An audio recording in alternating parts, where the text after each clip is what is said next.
I thank the member for Gellibrand. The question is that the motion be agreed to. And I call the member for Leichhardt. Thank you very much indeed, Madam Deputy Speaker. And on Monday this week, the All-Australian Parliamentary Group for Tibet held an event in the Parliament for Tibet Advocacy Day.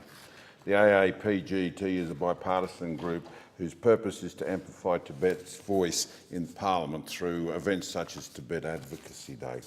This year's event had a special focus on political prisoners and the human rights situation in Tibet. Together with my co-chair, Michael Danby, MP, and other members of the group, we heard some very harrowing personal stories from delegates whose lives have been directly impacted by China's harsh policies in Tibet. Mr Lomsam Lungtok, co-chair of the Australian Tibet Council, previously a political prisoner. We had Mr Sonam Polja, Australian Tibet Council board member, and Ms Tenzin Choki from South Australia. Tenzin had visited the Parliament last year for Advocacy Day and is now working as a nurse in Adelaide. The delegates' message to parliamentarians was to call upon the Chinese government to release two political prisoners in particular, Mr Tenzin Delek Rinpoche and Mr Rungay Adkut. On the 1st of August 2007, Rungay Adkut, a nomad from eastern Tibet, stepped on stage at an official function at the Lithan Horse Racing Festival. While on stage, he boldly grabbed the microphone and addressed a crowd of several thousand Tibetans who had gathered for the annual festival publicly called upon the return of the Dalai Lama to Tibet. For this simple, brave, passionate act, he was arrested and sentenced to 8 years of imprisonment by the Chinese authorities, who charged him with provocation to subvert state power. Rungay Adkut has now spent over 7 years in prison and is in seriously poor health.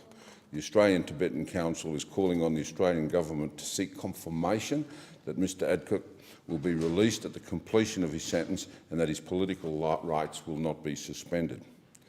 The second case is that of Tenzin Delek Rinpoche, who was arrested in 2002 on charges of crime of terror and terror incitement and incitement of separatism.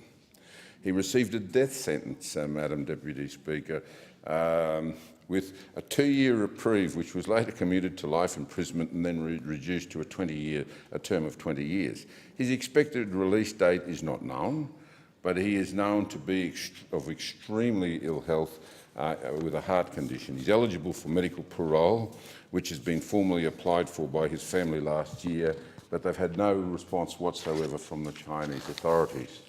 Throughout his trial and the time spent in prison, Tenzin has maintained his innocence.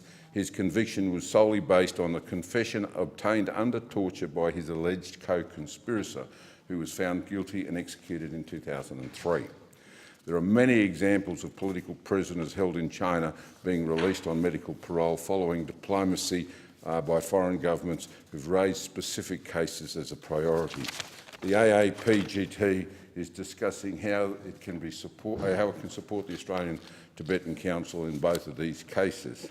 The delegates also, Madam Deputy Speaker, raised March the 31st as the last day for countries to join the Asian Infrastructure Investment Bank, and it's believed the bank plans to build 20 dams across Tibet.